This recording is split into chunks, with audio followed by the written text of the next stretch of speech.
Hey everyone, today I'm talking about Ginkgopolis, which is a board game that was originally printed in 2012 but recently had a reprint in 2020.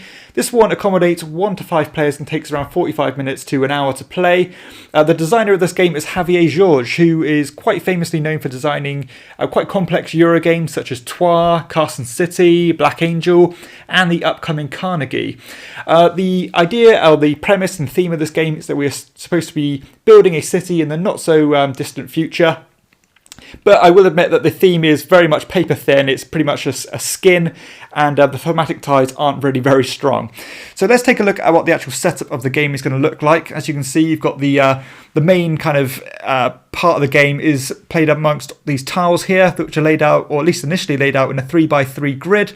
Surrounded by these lettered tokens. These lettered tokens are going to show the areas that can be grown into, but there's also potential for the tiles to be built upwards as well. So the game is going to change as it develops. You've got 3 kind of key resources in the game which are linked to these different tile colours. So you've got the yellow ones which are linked to the success points, which are basically your victory condition in the game. You know, the person with the most of these at the end is going to be the winner. You've got the blue ones which are linked to the tiles that you can be placing on the board. And you've got the red ones which are linked to these control markers. And a number of these is going to be divided out at the start of the game depending on the player count. And you're also going to have a personal supply as well, which is going to be determined by the starting characters you have. And these starting characters can either be drafted at the start of the game, or particularly if you've got more familiar with it, or you can be using these kind of pre-allocated sets of characters to kind of give yourself a bit of a quick start. Now, as you can see here, these characters for me show that I start with 4 of these control markers. I start with 2 success points, and I start with 2 tiles, which I've given myself like this. Now, normally I would put all my resources behind one of these shields, but for the purpose of the video, I won't be using one because, you know, I don't need to hide anything. So Ginkgopolis is quite a strange game where there's quite a few independent mechanisms going on. For example, you've got card drafting, you've got tile placement, you've got area control, and you've also got a small amount of engine building as well, because these characters aren't only going to show which resources you start with, they're also going to give you some follow-up bonuses, which I'll explain shortly. So fundamentally, the game is boiled down into 3 pretty simple actions, which are all determined by these cards.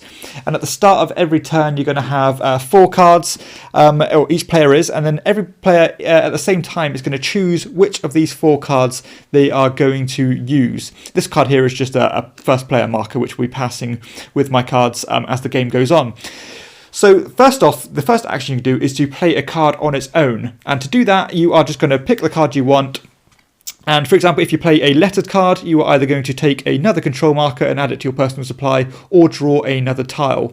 If you play with one of these numbered cards, which will always relate to a face-up tile in the city, then you are going to take the matching resource there. So for example, if I played this 3 card, I would take a control marker. But that can get more powerful as the game goes on, because as the game goes on, the tiles are going to get taller and taller, and for every layer or level of building on that particular stack, you're going to get the matching resource. So, you know, you can actually get quite a lot of bang for your buck just by playing a card on its own. And once you play that card, you're going to end up putting it on a discard pile, which will be used in future rounds once the current deck runs out. Now, the second action you can do is to expand the city. And to do that, you are going to take one of your lettered cards, which will match one of the tokens surrounding the board. For example, this D here would match this D token here. And when I do that, I'm going to pair it with a tile I currently have in my supply. So let's say, for example, I paired this 7 with this I card here. What I would do is I would discard the I card, and I would place the tile that I've matched it with in the space where that I token was, like so. And when I do that, I'm going to move this token either to any of the faces that are available, which will show that when the next person plays that lettered card or token, then they'll grow there instead. And when you do that, you are going to get the bonus, or a kind of adjacency bonus, for each tile that you're matching face to face. For example, here I'm touching one of these yellow tokens, therefore I would get a point because it's a yellow building. But as you can probably tell, if I ended up putting a tile here now, I could end up getting one of these and one of these. So that does kind of compound as the game goes on. Additionally, if this building was taller, I would get a matching resource for each layer of that certain type of building. And additionally, when I build a new building, I'm going to put a construction marker on there. And I'm also going to put one of my control markers on there, which means that I am now controlling that city. And the reason you want to control cities, or sorry, certain buildings, is because at the end of the game, for every kind of connecting region of at least 2 matching buildings, like these 2 yellows here, points are going to be awarded to the player with the most numerous amount of control markers there. For example, here right now, I would get 1 point because there's only 1 marker here in this yellow region. But as the game develops, there's going to be a lot of control markers down, and the person with the most of them is not only going to get points for each of their markers, but also a point for every other player's marker there as well. And the person in second place is only going to get a point for each of their own markers. So that's going to be the second action. Now, the third action you can take, and let's just take this card back as an example, is going to be to build vertically. And when you do that, you are going to you're going to again match a token with a card. So let's say I match this. This isn't a good example, but let's say I match this 3 with this 14 here. I could, first off, I would take this card and add it to my little engine here, because whenever you build a building, you actually are increasing your capacity to do other things or get follow-up bonuses. And I would then match or put the tile that I've matched it with on top of the card that I've played. So for example, this 3 will be replaced by this blue 14. So it would go like this. And whenever I build upwards, I need to allocate a number of control tokens equal to that current layer. So this is now a level 2 building because I built on top of something, which means I put 2 of my control tokens on there, and again put a construction bonus on there. Now in this particular example, you can see I've also changed the color from red to blue, and when I do that, I have to get rid of another control token back to the common supply, which is obviously a more costly way of doing things, but as the game develops, you might want to be adding colours to regions that you already control to increase your potential to get a lot more victory points and potentially, make other people pay in terms of their coverage on the board. So it's quite a viable option to do that.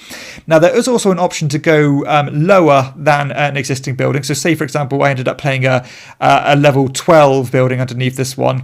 If I ever kind of degrade the value of the building, I have to pay the difference in victory points. So in that example, I'd have to pay 2 victory points back to the bank. Now, when I do that, or when I take any action, I am going to have a look at my my own little engine here, which will give me follow-up bonuses. So for example here, whenever I build up, which is signified by this symbol here, I am not only going to get what I normally would get, but I also get a victory point, and I'll take 2 more control tokens into my personal supply. And the same happens here when I play a card on its own. I will get to draw a tile from the supply, and so on. So as the game goes on and you build more vertically, you are going to be increasing your follow-up bonuses and could get potentially a lot of rewards just by doing simple actions.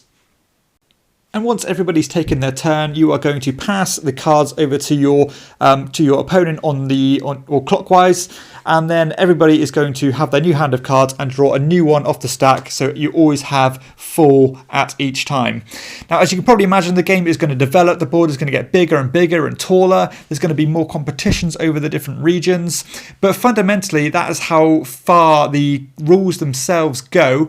There's quite an interesting mechanism where when everybody has, when the current deck runs out, you are going to add the new cards matching the symbols of the construction tokens in the board, so that if in future rounds you are now going to be able to build on top of the tiles that you've just built or expanded to.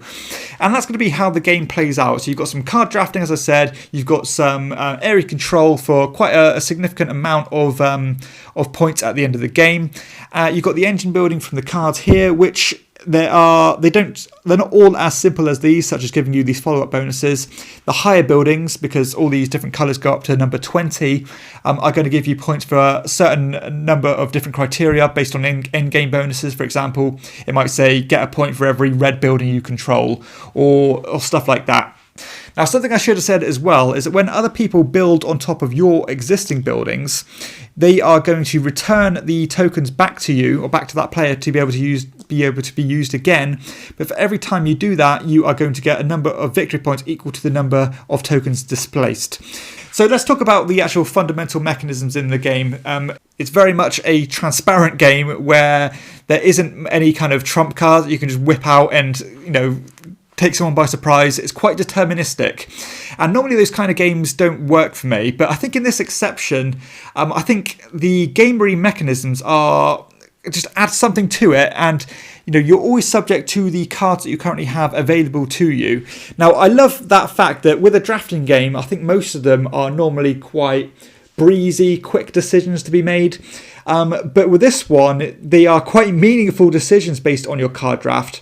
And there is also like hidden layers here where, this is quite an intense area control game. And the more you play this game and the more you get your head wrapped around how it plays out, then you're going to have to really bear in mind which cards you are giving to your opponent. Because if there's a real tussle over a certain region and you don't want your opponent to have a card which can increase his dominance or trump you in controlling that region, then you might have to make decisions based on that.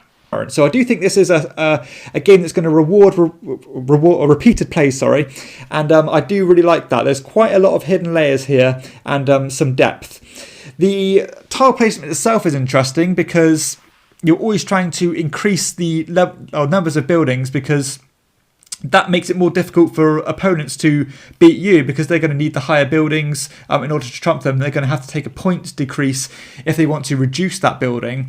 But there is a constant back and forth into not only expanding the region that you're controlling so you get more victory points at the end, but also stomping on other people's control and maybe linking up regions. For example, if I replace this yellow region with another blue tile and I was controlling this blue area, that's a lot of points to be had there. So not only are you just expanding the region, you're actually over painting other people's regions, which can cut the board in half and really change the way the points are divided. And the engine building as well is not to be ignored. Because as you can see here, just by building a building, I'm going to get victory points. I'm going to get more control markers. And, as the game goes on, I'm going to get more and more of these cards, which can really reap strong rewards. So in terms of its mechanism, I really do like the way everything comes together. And I would think that, with these quite strong independent themes, drafting and area control, the engine building, you think it will be a bit more discombobulated than it is. And I do think they do mesh together a lot nicer than I think you would initially read from the rulebook. This isn't a game where you can just wing your decisions and hope that it works out for the best, because it won't. A person who plays in a more savvy and careful manner is going to be a lot better than someone who just throws caution to the wind and hopes it works out for them. So this game does have a lot of autonomy and a lot of control over your own fate. In terms of the balance as well, I love the economy of the game. You need to make sure you're constantly having an income of these control markers, because if you don't, you're never going to be able to build any more. And you're going to have to almost waste your turns playing cards on their own. Also, you've got to bear in mind that you want to have a constant supply of tiles to be able to have some flexibility about where you're going to place and not have to pay those additional fees and so on. So there is a real spinning a lot of plates really to making sure you've got an income of tiles, of victory points, making sure that your engine's paying off. And I really do like the different approaches you can take, but you do need to take a balanced approach in order to prosper in this game. Time investment as well. I mean, once you've got your head around the mechanisms and you've played it a time or two, I don't see why you can't get this played in 45 minutes to an hour. I think the initial game is going to take a bit longer than that, because, as I said, it does have a strange vibe to it, and you do need to play it in order to get your head around how everything comes together. So yeah, I do like that. Once you get your head around the game, the turns are quite snappy. There's a lot of simultaneous play. The replayability, yes, this is an abstract game, and I do think that it's almost reactionary and tactical in terms of the legs in its replayability. You know, you're always going to be fighting back and forth with your opponents, and it's not like you're going to be completely paving the way of a new strategy every game you play. You're always going to be reacting what the current board state is, and of course you're subject to the cards available to you. But that doesn't work against the game. It does have a pureness to it. It has an elegance and an abstract quality which doesn't always resonate with me, but with Ginkgopolis that does resonate with me, and it almost has a timeless feel to it that, you know, this game is more than that now, isn't it? About 9 years old now, and it does feel very fresh and not dated whatsoever, because, you know, there's no novelty factor here. Everything is strong and isn't going to be just a gimmick. I do like the mechanisms hold themselves strong in their own regard, and the game has a certain dignity to it which is going to stand up to repeated plays. Aesthetically, I do like the way the game looks. It has this very subtle futuristic feel to it, but a nice bright aesthetic.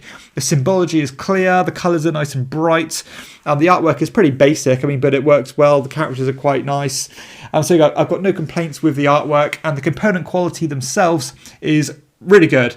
This isn't a terribly expensive game, but all the tiles are of high quality, nice thick tiles. These tokens are good. The cards are a good stock. The point tokens are really good. So yeah, I've got no complaints whatsoever with the components, and I think they've struck a nice balance of being affordable yet still high quality. Player interaction in this game is pretty ferocious, but in a good way. You know, I'm not the most aggressive of players, but because the card drafting is meaningful, the area control is there.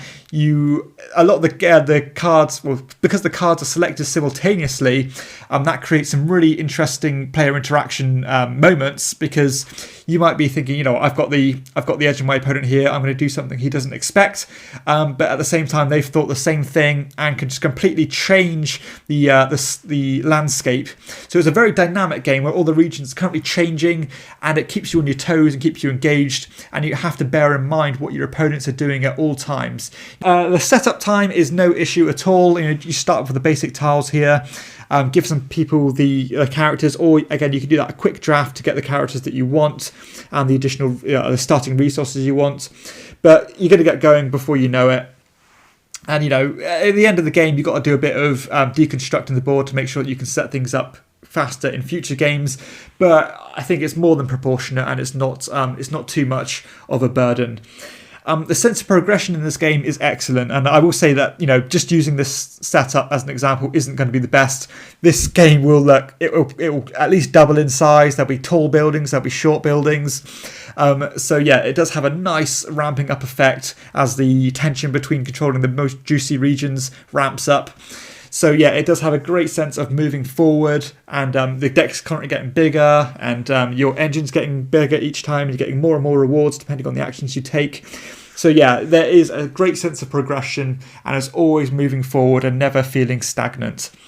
The scalability as well, you know, with a lot of these area control games, I would always say let's play at, you know, 3 or 4 players.